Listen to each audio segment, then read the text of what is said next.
Hello friends, welcome back to research online Gurukul. आज हम लोग सीटेट मैथ्स पेपर 2 के क्वेश्चंस डिस्कस करने वाले हैं जो प्रीवियस ईयर में आया हुआ है। तो ये बहुत ही इंपॉर्टेंट क्वेश्चंस हैं। और इसके पहले कि मैं क्वेश्चन को सॉल्व कराना शुरू करूं, आप लोग इस चैनल को सब्सक्राइब कर लीजिए ताकि आप लोग जैसे कि सीटेट की प्रिपरेशन कर रहे हैं या यूपी टेट की प्रिपरेशन करने वाले हैं या सुपर टेट की प्रिपरेशन करने वाले हैं, इसके अलावा किसी भी टीचिंग एग्जाम का अगर आप प्रिपरेशन कर रहे हैं तो यह चैनल और इस चैनल का जो कंटेंट है वो आपके लिए बहुत ही ज़्यादा इम्पोर्टेंट होगा। तो इसलिए इस चैनल को सब्सक्राइब करिए। तो चलिए आगे हम लोग क्वेश्चन को शुरू करते हैं। चलिए देखते हैं इसको। तो इसमें क्या है, 4 1 जा 4। एक मिनट।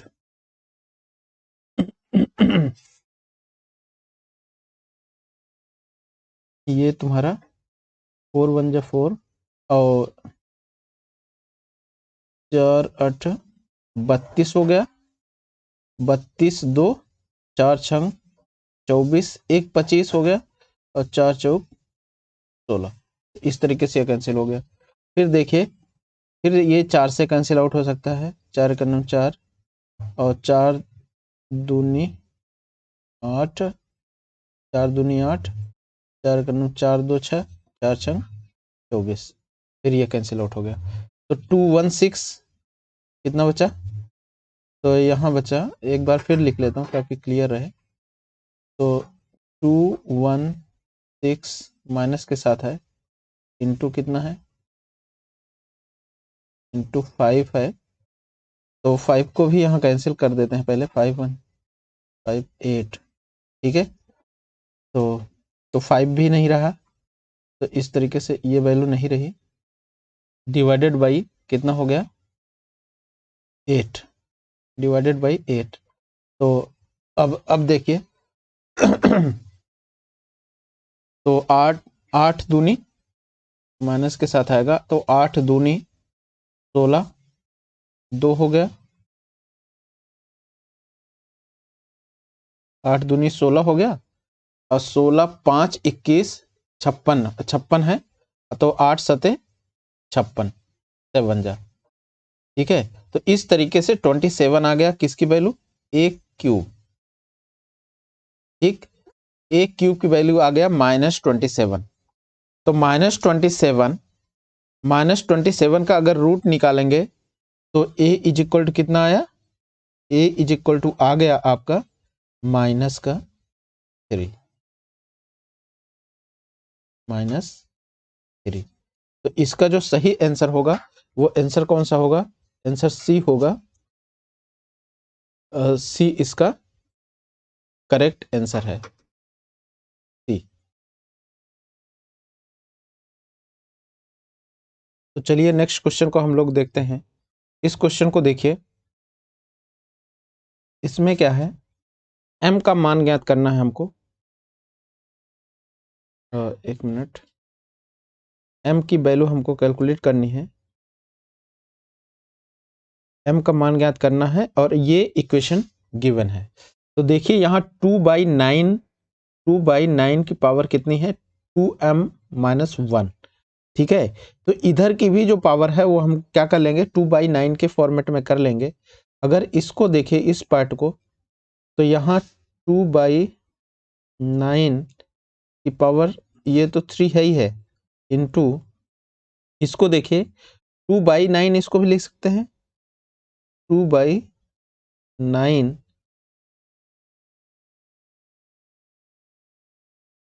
की पावर कितना हो जाएगा? -12 इज इक्वल टू कितना हो गया? 2/9 की पावर कितना हो गया? 2m-1, ठीक। तो अब देखिए यहाँ 2/9 की पावर 3 है और यहाँ 2/9 की पावर -12 है। तो जब मल्टीप्लिकेशन होता है तो पावर क्या होता है? पावर का सम हो जाता है। तो इस तरीके से कितना हो गया? तो इसका पावर का सम हो जाएगा। यहाँ हो गया एक तरीके से 2/9, 2/9 की पावर हो गया 12, 12 में से 3 चला गया एक तरीके से, तो 9 माइनस 9 इज इक्वल टू 2/9 की पावर कितना आ गया 2m-1। तो अगर कंपेयर कर दें तो हम लोगों को मिल गया 2m-1 इज इक्वल टू -9, ठीक, -9। तो अब देखिए, तो m इज इक्वल टू कितना आ गया, तो -1 जब उधर जाएगा तो 2m इज इक्वल टू कितना हो गया, 2m इज इक्वल टू हो गया आपका -8, -8, तो m इज इक्वल टू आ गया आपका m इज इक्वल टू -4। तो इस तरीके से जो आपका आंसर हुआ, आंसर सही है इसका बी। तो चलिए नेक्स्ट क्वेश्चन को देखते हैं। इसमें देखिए, इस क्वेश्चन में क्या है,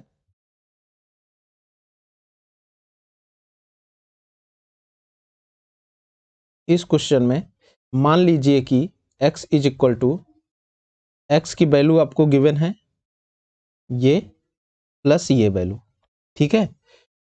तो x के मानक के रूप में इतना वैल्यू लिख लिया, इसको के द्वारा व्यक्त किया जाता है, तो m का मान हमको कैलकुलेट करना है। तो ये बहुत ही इजी क्वेश्चन होते हैं, बट थोड़ा सा आपको आइडिया होना चाहिए कि कैसे इन तरीके के क्वेश्चंस को हम लोग सॉल्व करेंगे। इसमें देखिए 10 की पावर 22 है और इसमें 10 की पावर 21 है, तो सेम पावर रहे तो थोड़ा सा ज़्यादा बेटर होगा हमको इस प्रॉब्लम को सॉल्व करने में। तो अगर देखें तो यहाँ 10 की पावर 22 है, यहाँ 10 की पावर 21 है, तो इसको भी या तो हम 10 की पावर 21 कर लें या तो इसको 10 की पावर 22 कर लें, तो आपके ऊपर डिपेंड करता है आप कैसे करना चाहते हैं। तो मैं क्या करता हूँ, इसको जो है 10 की पावर 21 के फॉर्मेट में लिखते हैं, तो ये वैल्यू कितनी हो जाएगी 597, ठीक है, और एक जीरो लगा दिया। जीरो इसलिए लगाया क्योंकि 10 की पावर हम 21 कर रहे हैं उसको। दूसरा नंबर क्या है, दूसरा नंबर है 73.5 इंटू 10 टू पावर 21, ठीक। अब देखिए सिंपल क्या करना था, मानक रूप जो है इस सिंगल फॉर्म में आया है, मीनिंग देयर बाय हमको ऐड करना है, तो ये पावर मैं इसीलिए सेम कर रहा था ताकि मैं इसको एक साथ ही लिख सकूं 10 टू पावर 21, ठीक है। अब देखिए इनको अगर मैं सम करूं तो 0.5 हो जाएगा और 3 और 7 7 14 की 4 हासिल 1 और 9 में से 9 में 1 जुड़ जाएंगे तो 10 हासिल 1 और ये हो गया 6, ठीक, इतना ये आया। अब देखिए क्या करना है हमको, स्टैंडर्ड फॉर्मेट में इस तरीके से लिखना है 6.04 something.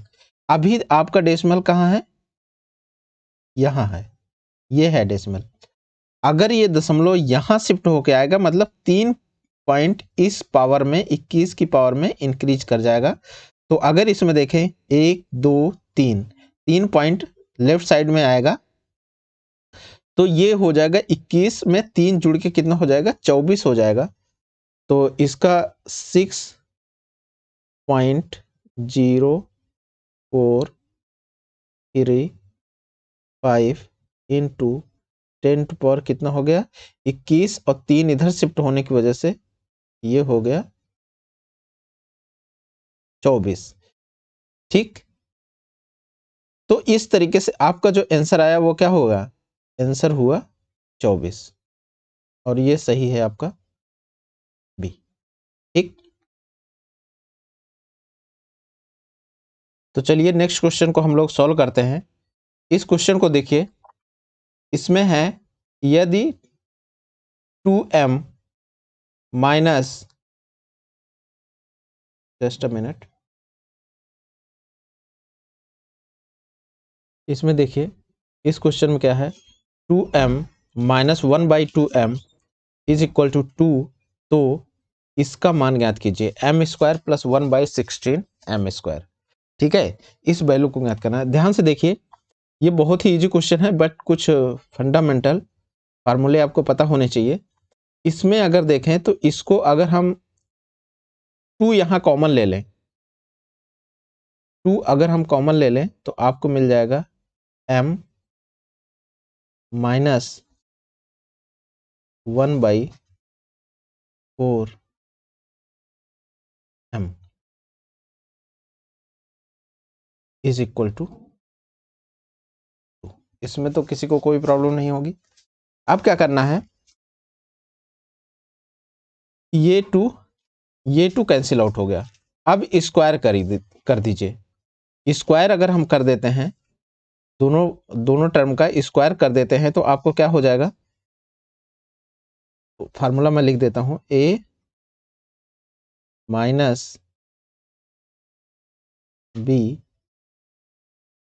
Whole square is equal to क्या होता है, a² plus b² minus 2ab। ठीक, a माइनस बी का होल स्क्वायर। तो यही सेम हम यहाँ यूज कर रहे हैं, स्क्वायरिंग कर रहे हैं। स्क्वायरिंग अगर करेंगे, स्क्वायरिंग करने के पीछे रीजन है क्योंकि यहाँ स्क्वायर टर्म बन रहे हैं यहाँ, तो इस वजह से हम स्क्वायर इसके कर रहे हैं। तो ये क्या हो गया, m², ठीक, प्लस 1/16 m² माइनस क्या होता है 2ab। a की वैल्यू क्या है m,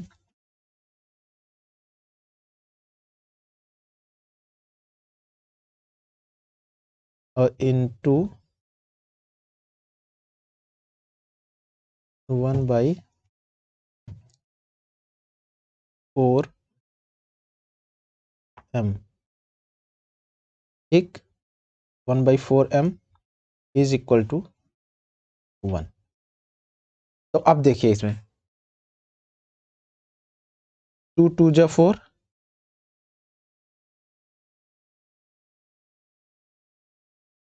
और जो है m से m कैंसिल हो गया, तो क्या आया, तो ये देखिए जो रिक्वायर्ड टर्म है ये वही है। इस टर्म को, रिमेनिंग टर्म को देखिए, इज इक्वल टू क्या हो गया, यहाँ तो 1 था, 1, ये माइनस है, ये टर्म जो है माइनस है, अगर ये उधर जाएगा तो ये हो जाएगा प्लस, और ये कितना बचेगा 1/2। तो इस तरीके से जो आपका आंसर आया वो क्या हो गया, 1/2। ठीक, तो इसका जो सही ऑप्शन है वो कौन सा है, ऑप्शन बी। तो चलिए नेक्स्ट क्वेश्चन को देखते हैं। इसमें देखिए, इसमें क्या करना है हम लोगों को कि x की पावर 4 प्लस 4 का एक गुणनखंड है। इसका गुणनखंड हमको देखना है कि इसमें कौन सा पॉसिबल है। सबसे पहले देखिए, ये दोनों तो हो ही नहीं सकते, a और c तो पॉसिबल ही नहीं है। बस डाउट हम लोगों को इन दोनों टर्म में है, b और d में। एक चीज देखिए यहाँ, क्योंकि यहाँ +4 है, मीनिंग देयर बाई जो टर्म आएगा वो टर्म +2 वाला आएगा। तो अगर हम ऐसे सिर्फ पता करना चाहें कि आंसर कौन सा होगा, तो वो आंसर बी होगा। आज इसको सॉल्व करके भी हम लोग देखते हैं। तो सबसे पहले क्या है, इसमें गिवन है x⁴ प्लस 4। तो इसमें क्या करते हैं हम लोग, 4x² ऐड करते हैं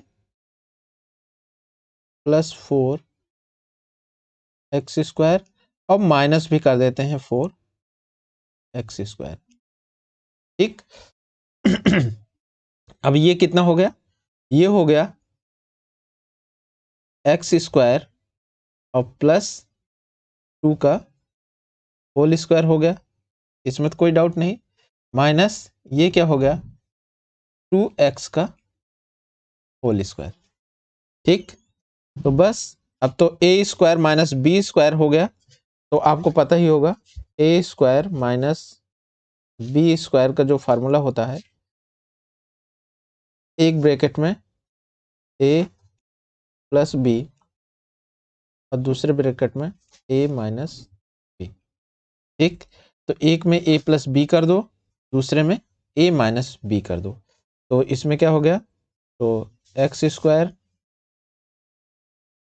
प्लस 2 प्लस 2x एंड दूसरे ब्रैकेट में क्या आएगा x² प्लस 2 और माइनस 2x। तो एक गुणनखंड ये भी ये है और एक गुणनखंड ये है, तो आपके ऑप्शन में जो गिवन है वो ये वाला टर्म गिवन है। तो इस तरीके से आपका ऑप्शन सही है बी। तो चलिए नेक्स्ट क्वेश्चन को देखते हैं हम लोग। इसमें देखिए 5 प्रेक्षणों का 5 प्रेक्षण दिए गए हैं जिसका माध्य 11 है। ठीक है। तो हम लोगों को क्या करना है, हम लोगों को प्रथम 3 जो प्रेक्षण हैं उनका माध्य कैलकुलेट करना है। ठीक है, इजी क्वेश्चन है। तो सबसे पहला काम क्या करना पड़ेगा, हमको प्रथम 3 को कैलकुलेट करना है। तो सबसे पहले हम क्या करेंगे, इससे x की वैल्यू कैलकुलेट कर लेते हैं। ठीक है, x का मान कितना आएगा। तो अगर ध्यान दीजिए तो इसमें क्या करेंगे, सिंपल माध्य कितना होता है, कितने टर्म हैं 5 हैं, ये 5 वैल्यूज हैं। तो x प्लस x प्लस 2, अगला फिर क्या हो गया x प्लस 4, फिर क्या हो गया, फिर x प्लस 6, फिर क्या हो गया x प्लस 8। ठीक। और डिवाइडेड बाई क्या होगा, माध्य है तो जितने टर्म है 5 इज इक्वल टू 11। ठीक है, माध्य 11 है। तो इस तरीके से कितना हो गया, अब इसको सॉल्व कर लेते हैं। तो ये अपने पास आ गया, कितने x हो गए, 5x हो गए इसमें। तो 5x प्लस कितना हो गया 20 हो गया, 4 2 6, 6 6 12 और 8 मिलके 20 हो गया। 20 divided by 5 is equal to 11। ठीक है, तो इसको सॉल्व कर लेते हैं हम लोग। तो 5x इज इक्वल टू कितना हो गया 55 माइनस 20 हो गया। तो कितना आ गया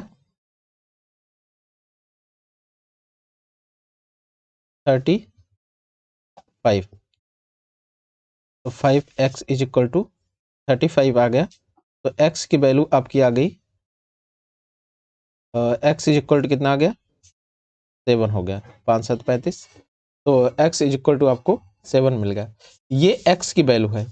तो अब देखिए पहला जो टर्म होगा वो क्या होगा 7 होगा, दूसरा टर्म क्या होगा 7 प्लस 2 हो जाएगा तो 9 हो जाएगा, और तीसरा टर्म क्या होगा, तीसरा टर्म क्या है 7 प्लस 4 है तो 11 हो गया। तो क्या कह रहा था क्वेश्चन में, कह रहा है कि प्रथम जो 3 प्रेक्षण हैं उनका माध्य निकालिए। ये लिखा हुआ है नीचे प्रथम 3, तो प्रथम 3 यही हैं, तो इनका माध्य मतलब क्या हुआ, इनको ऐड करके डिवाइडेड बाई 3 कर दीजिए, डिवाइडेड बाई 3 कर दीजिए। तो इसका आंसर आ जाएगा। तो 11 + 9 हो गया आपका 20 और +7, तो इस तरीके हो गया आपका 27। 27 डिवाइडेड बाई 3, तो 3 9 जा 27। तो इस तरीके से जो आपका आंसर आया वो आंसर क्या हुआ 9। तो इस क्वेश्चन का जो आंसर होगा वो आपका आंसर होगा इसका 9। चलिए नेक्स्ट क्वेश्चन को देखते हैं। ये प्रोबेबिलिटी पर बेस्ड क्वेश्चन है। इसमें देखिए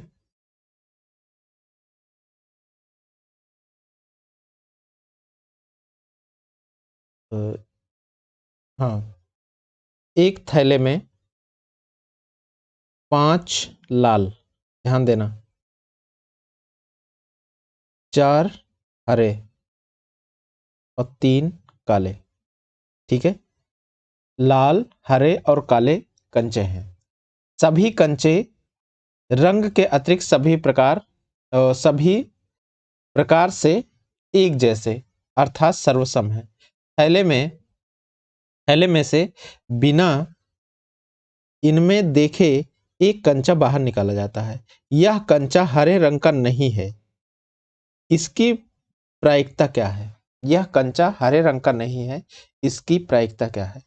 प्रायिकता जो होती है, जो प्रोबेबिलिटी होती है, प्रोबेबिलिटी जो P होती है, जो तुम्हारे फेवरेबल केस होंगे divided by favourable case divided by total जो सैंपल स्पेस है।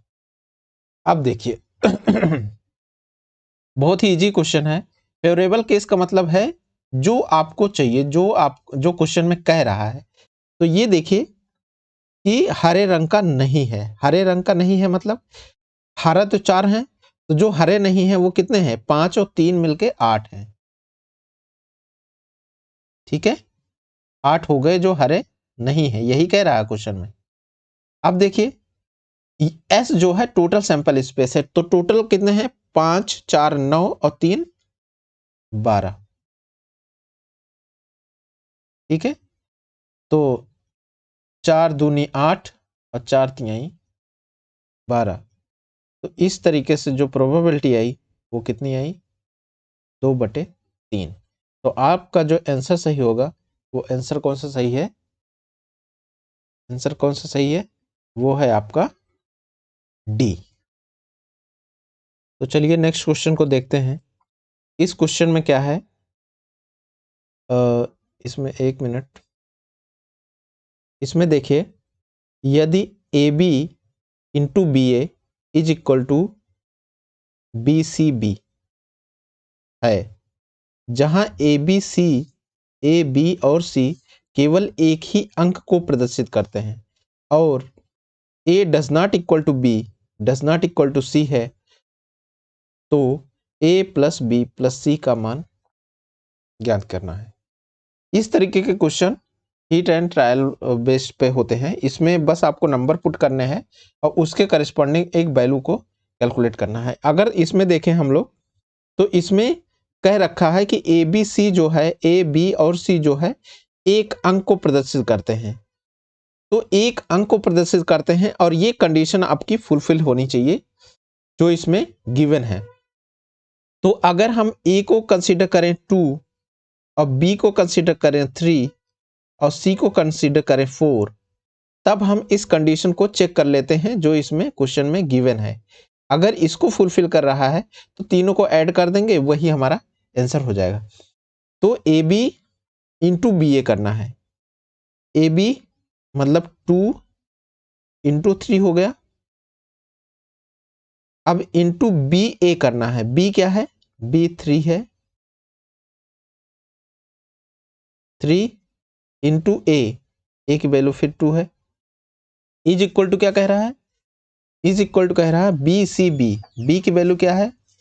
बी की वैल्यू है 3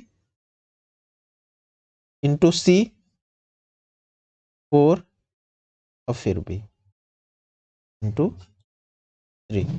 तो इस तरीके से देखिए 6 6 जा कितना हो गया? यहाँ 36 आ गया left hand side. Right hand side कितना हो गया? 4 3 12 और तिहाई ये भी आपका 36 आ गया। इस तरीके से अगर देखें तो ये कंडीशन फुलफिल हो रही है क्योंकि left hand side right hand side के इक्वल हो रहा है। और देखिए एक कंडीशन जो दिया था A does not equal to B does not equal to C, हम लोगों ने कंसीडर ही उसी तरीके से कर रखा है। और एक ही कह रहा है कि केवल एक ही अंक को प्रदर्शित करता है, मीनिंग देयर बाय इसके अलावा कोई वैल्यू को के मान के लिए ये सही नहीं होगा। तो अगर इसका हम आंसर फिर चेक करें तो इन सभी अंकों का सम कर दीजिए। तो सिंपल अगर सम करेंगे तो 2 + 3 + 4, तो इस तरीके से कितना आ गया हमारा आंसर जो आया, वो आंसर आया 4 4 3 7 और 2 9। इस तरीके से जो इस क्वेश्चन का आंसर आएगा वो आंसर होगा 9।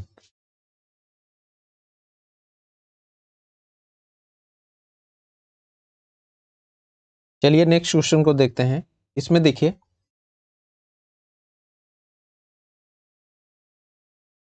यदि x, y और z क्रमशः किसी फलक के बहुफलक के फलक, शीर्ष और किनारों की संख्याओं को प्रदर्शित करते हैं तो निम्न में से कौन सा सत्य होगा। ठीक है, तो f + v = होता है 2 + c, ये रूल है। Face vertex = 2 + corners. ठीक, तो ये हो गया। तो इसमें देखिए इसके करस्पॉन्डिंग हम लोग देख लेते हैं। बस इसमें याद रखना है f + v = 2 + c। तो f क्या है, यहाँ फेस को इन्होंने लिखा है, फलक को जो लिखा है x से, प्लस v शीर्ष को लिखा है इन्होंने y से, = 2 तो नंबर ही है, प्लस c को किससे लिखा है, किनारों को इन्होंने लिखा है z से। ठीक, तो अब मैच कर लीजिए कौन सा ऑप्शन इसमें सही लग रहा है। इसमें देखिए कौन सा ऑप्शन सही है। तो पहला देखिए x - 2 लिखा हुआ है, तो इसमें देखें x - 2 = z - y। तो इस तरीके से इसमें जो आंसर सही है वो कौन सा आंसर है, ए सही है। ये बहुत ही इंपॉर्टेंट क्वेश्चन है, इसके न्यूमेरिकल बेस्ड भी क्वेश्चन आते हैं, ये तो फार्मूला ही आया हुआ है। तो आपको सिंपली ध्यान रखना है f + v = 2 + c। चलिए नेक्स्ट क्वेश्चन को देखते हैं। इसमें देखिए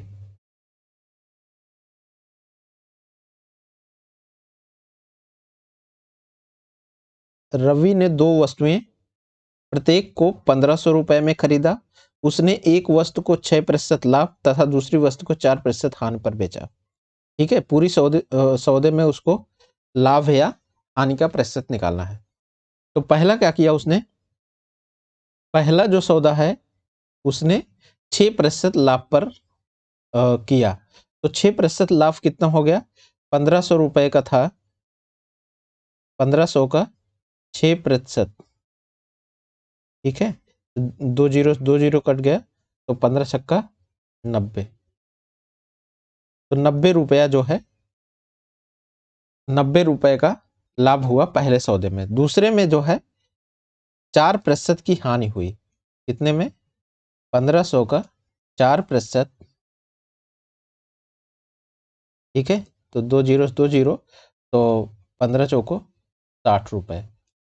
तो दूसरे सौदे में दूसरा सौदा कितने का है, 60 रुपए का नुकसान हुआ।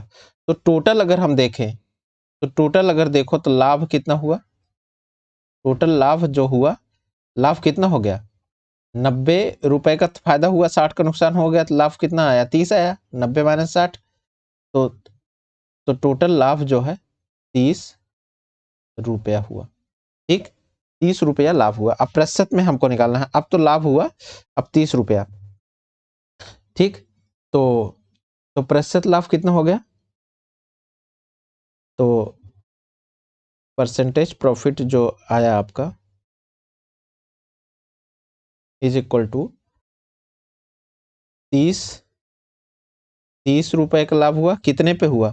टोटल सौदा दो सामान थे 1500 के, तो टोटल सौदा कितना हुआ? 3000 का हुआ, बटे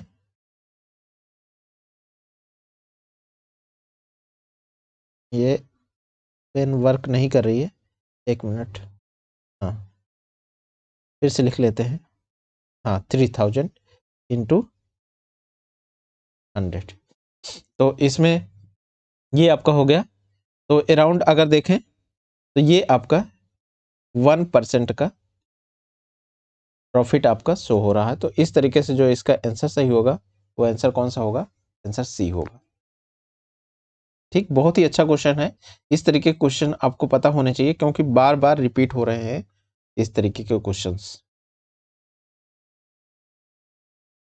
चलिए नेक्स्ट क्वेश्चन को देखते हैं। देखिए इस क्वेश्चन को कैसे करेंगे।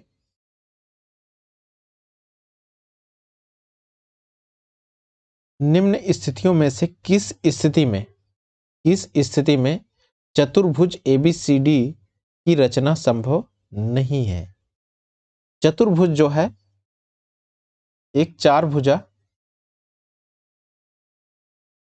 चतुर्भुज में चार भुजा होंगी और चार कोण होंगे। तो ध्यान में रखना है आपको कि चतुर्भुज जो है कि चारों जो कोण हैं, चारों कोणों का सम कितना होता है?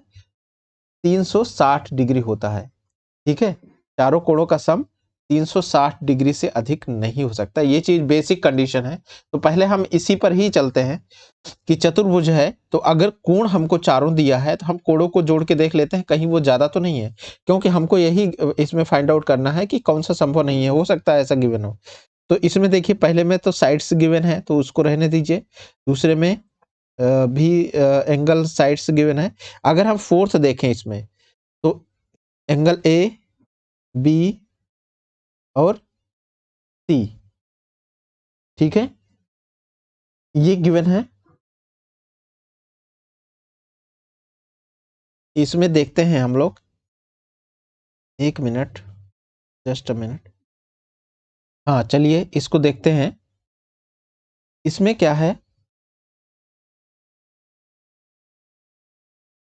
तो मैंने अभी क्या बताया कि ए बी सी और डी, तो हमारे जो एंगल हैं A plus angle B plus C plus angle D, ये जो है 360 ही होना चाहिए, 360 से ज्यादा नहीं होना चाहिए। अब इसमें अगर हम देखें तो इन तीनों एंगल को देखें तो एक तो 75 है, अगला 150 है, अगला जो है 140 है, प्लस डी तो गिवन नहीं है। ठीक है, तो डी को डी ही मैं रहने दे रहा हूं। अगर इन्हीं तीनों को हम जोड़ लें, इन्हीं तीनों को हम जोड़ लें तो ये कितना हो जा रहा है? 365 तो यही हो जा रहा है। तो डी भी कुछ तो एंगल होगा ही। तो मीनिंग देयर बाय ये पॉसिबल नहीं है, क्योंकि ये आपका जो एंगल जा रहा है 365 डिग्री, तो तीन ही मिल के हो जा रहे हैं। तो जो फोर्थ एंगल है वो भी तो कुछ वैल्यू होगी उसकी, तभी तो चतुर्भुज बनेगा, अदरवाइज बनेगा नहीं। तो इसका मतलब ये वाला पॉसिबल नहीं है। इस तरीके के क्वेश्चन में लगता तो बहुत लेंदी है हमको कि देखने में, बट उसमें कोई ना कोई ऐसा ऑप्शन जरूर होगा जो आज आसानी से आप उसको उस पर अगर ध्यान करेंगे तो आपको आंसर बहुत ही जल्दी मिल जाएगा। ठीक है, ओके, तो चलते हैं हम लोग नेक्स्ट क्वेश्चन की तरफ बढ़ते हैं। नेक्स्ट क्वेश्चन को देखते हैं कि कैसे सॉल्व करेंगे। चलिए नेक्स्ट क्वेश्चन को शुरू करते हैं। इसमें देखिए, मान लीजिए कि x एक ऐसा कोण है जो अपने पूरक के समान है। पूरक, पूरक का मतलब होता है सम कितना हो, 90 डिग्री होना चाहिए। सम जो है सम 90 डिग्री होना चाहिए, तो उसको पूरक बोलेंगे। और y एक ऐसा कोण है जो अपने समपूरक के समान है। समपूरक का मतलब है 180 डिग्री का। ठीक है, दोनों कोणों का योग जो होगा 180 डिग्री होगा तो उसको समपूरक बोलेंगे, और दोनों कोणों का योग अगर 90 डिग्री होगा तो उसको पूरक बोलेंगे। अब कह रहा है कि यक्ष कोई एक ऐसा कोण है जो अपने पूरक के समान है। अपने पूरक के समान है तो इसका मतलब x कितने डिग्री का हो गया, x हो गया 45 डिग्री का। और दूसरा कह रहा है कि y एक ऐसा कोण है जो संपूरक के समान है, तो ये कितना हो गया, ये हो गया 90 डिग्री का। कैसे, इसमें देखिए मैं कह रहा हूं कि x plus x is equal to 90 degree. ठीक है, तो x इज इक्वल टू कितना आया, 45 डिग्री आ गया। सेम इसी तरीके से अगर यहां हम चलें तो y plus y is equal to 180 degree, तो y इज इक्वल टू आपको मिल गया 90 डिग्री। ठीक, तो अब क्या करना है हमको, 2x प्लस 3y इसके बराबर होगा, 2x प्लस 3y। तो 2 इंटू एक्स की वैल्यू है कितना 45 प्लस 3 इंटू वाई की वैल्यू कितनी है 90। तो आपका जो आंसर हुआ वो हो गया 270 हो गया प्लस 90, तो बन के कितना आया 0, 9 और 7 16 हो गया, 1 कैरी और इसमें जो है 3। तो इस तरीके से आपका आंसर जो आया 360 डिग्री आ गया। तो इसका जो आंसर सही है आपका ऑप्शन बी सही है, जिसकी वैल्यू है 360 डिग्री। चलिए नेक्स्ट क्वेश्चन को हम लोग देखते हैं। इसमें देखिए, यदि एक समबहुभुज के प्रत्येक अंतःकोण का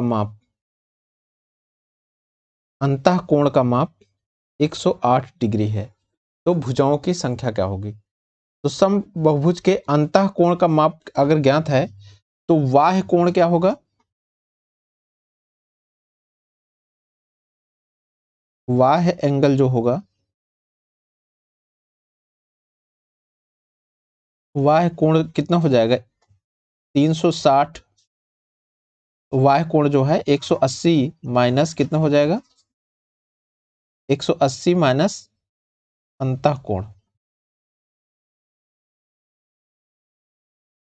ठीक, 180 डिग्री मतलब अंतःकोण प्लस बाह्य कोण को मिला के 180 डिग्री बनता है। तो इस तरीके से आपको मिलेगा बाह्य कोण की वैल्यू कितनी होगी 180 माइनस अंतःकोण की वैल्यू कितनी है 108, सब्ट्रैक्ट कर दीजिए तो वैल्यू आई 2 और 7। तो इस तरीके से 72 डिग्री जो है आपको बाह्य कोण की वैल्यू मिली। क्योंकि समबहुभुज है, बहुभुज में n भुजाएं हैं, तो बाह्य कोण की जो वैल्यू होती है, बहुभुज की भुजाएं अगर n है तो बाह्य कोण की जो वैल्यू होती है वो कितनी होती है 360 divided by n, 360 divided by n is equal to कितना हो जाएगा 72। तो n is equal to 360 divided by 72।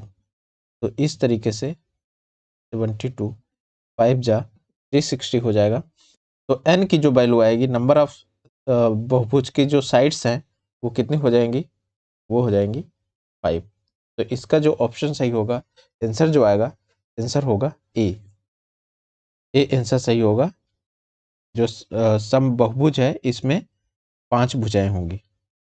चलिए नेक्स्ट क्वेश्चन को देखते हैं। इसमें देखिए ABCD एक चतुर्भुज है जिसमें BD इज इक्वल टू, ये 40 सेंटीमीटर है, BD is equal to 40 centimetre. सम्मुख शीर्षों से BD पर खींचे गए लंबों की लंबाइयां 16 सेंटीमीटर और 12 सेंटीमीटर है। तो चतुर्भुज का क्षेत्रफल ज्ञात कीजिए। तो सबसे पहले एक चतुर्भुज हम लोग ड्रॉ कर लेते हैं। इसमें देखिए, ये सपोज करिए आपका चतुर्भुज है। तो इसमें क्या है, ये है A, ये है B, ये C और ये हो गया D। ठीक, अब क्या करना है, फिर कह रहा है BD पर खींचे गए लंबों की लंबाइयां, B और D आपका ये हो गया B और D। इस पर जो लंब खींचे गए हैं, लंब की लंबाइयां एक 16 सेंटीमीटर की है, 16 सेंटीमीटर है। ये जो है लंब है, ये है 16 सेंटीमीटर। और दूसरा देखिए, और दूसरा जो C से लंब है वो है 12 सेंटीमीटर।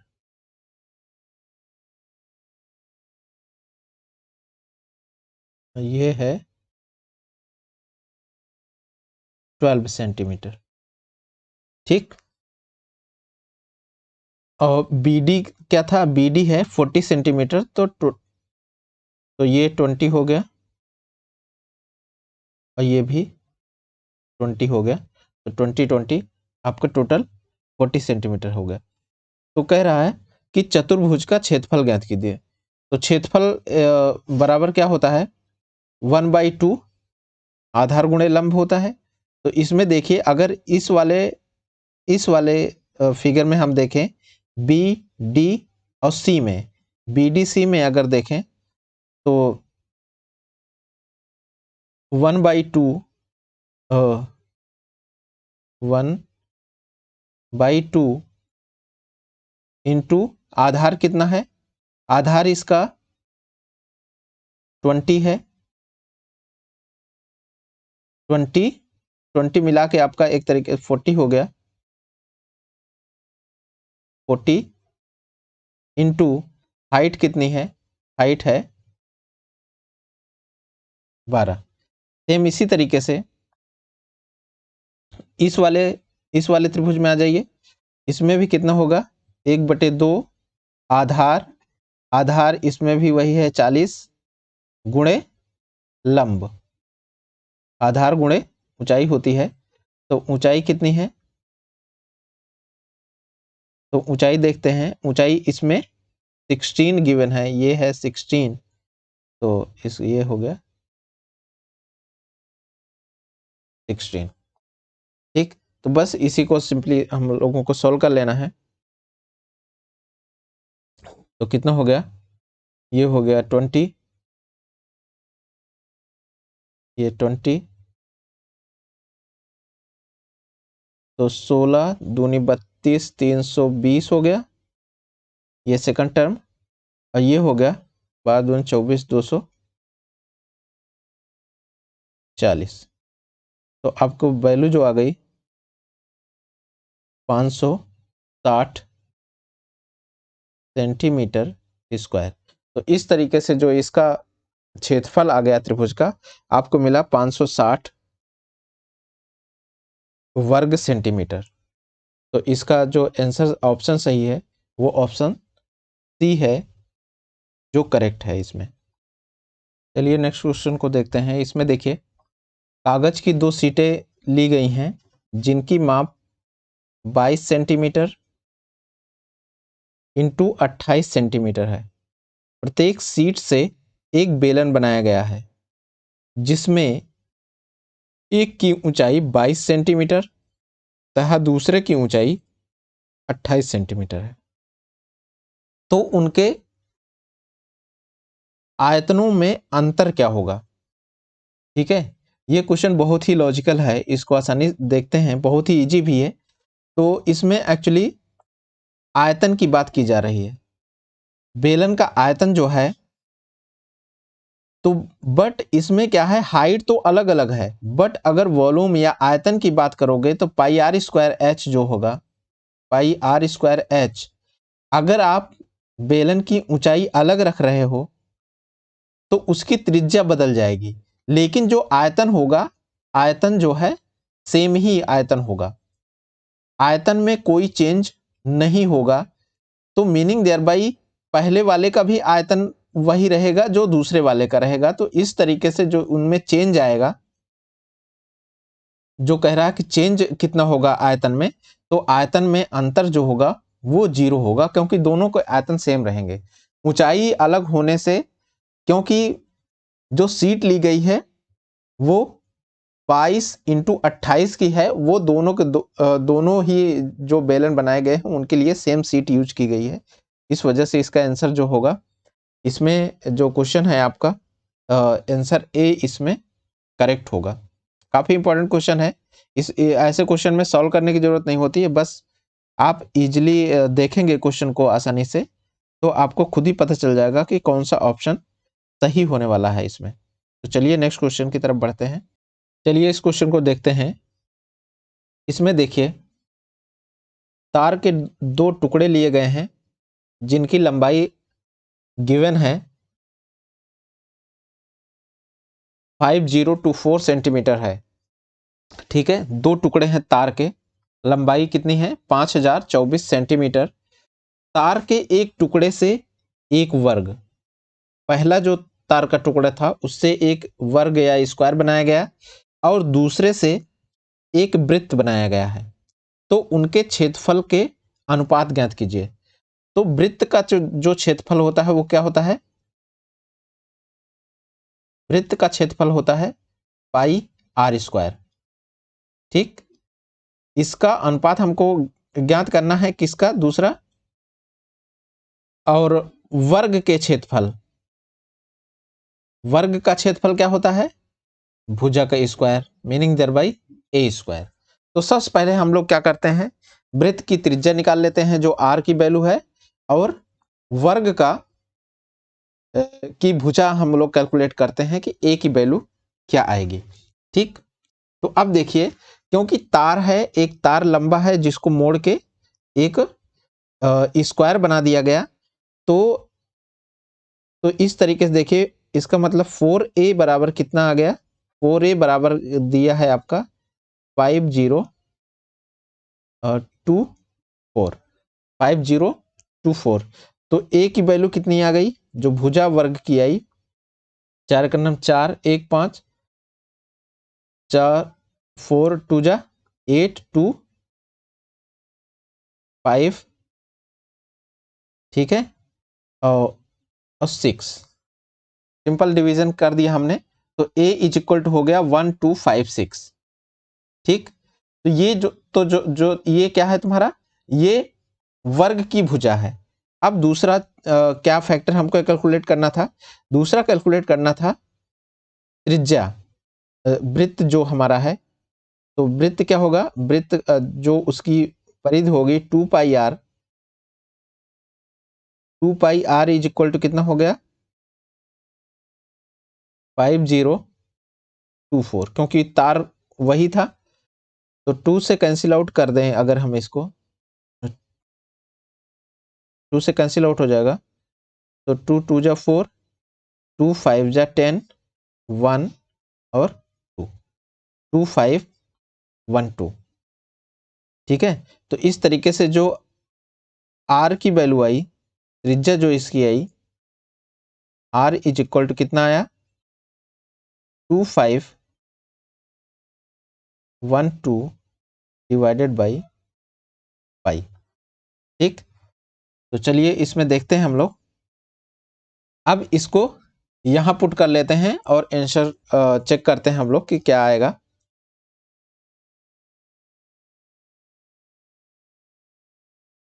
चलिए देखते हैं, इसमें आगे वैल्यू को पुट करते हैं। चलिए इसको देखते हैं, इसको फिनिश करते हैं। तो इसमें देखिए, इसमें क्या कह रहा है, क्वेश्चन को ध्यान दीजिए। वर्ग के क्षेत्रफल का वृत्त के क्षेत्रफल से अनुपात ज्ञात करना है। तो ये हम लोगों ने रिवर्स लिख दिया था, ऐसा नहीं होना चाहिए, ये यहां होना चाहिए A square divided by pi R square, ये हमको वैल्यू कैलकुलेट करनी थी। तो अब इसमें देखिए, इसको हम लोग सॉल्व कर लेते हैं।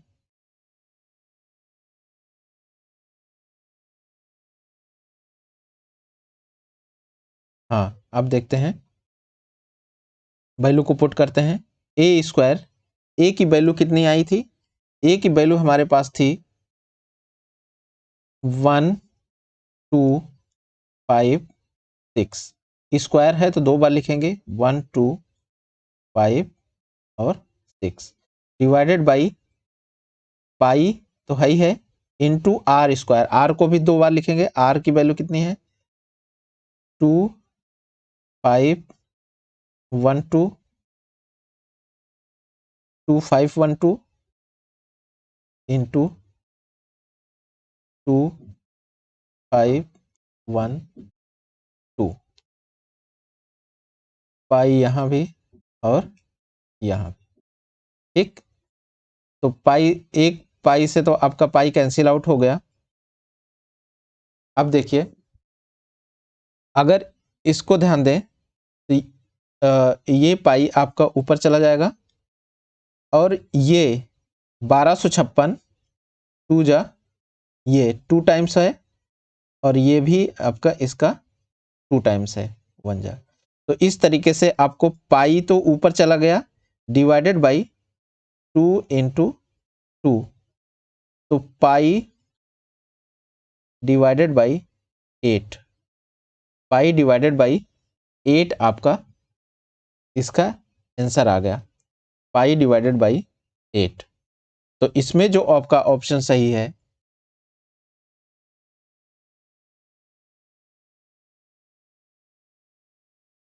8 नहीं, 2 2 इंटू 2 जा कितना हो गया, 2 इंटू 2 जा, ये जो है 8 नहीं बल्कि 4 होगा।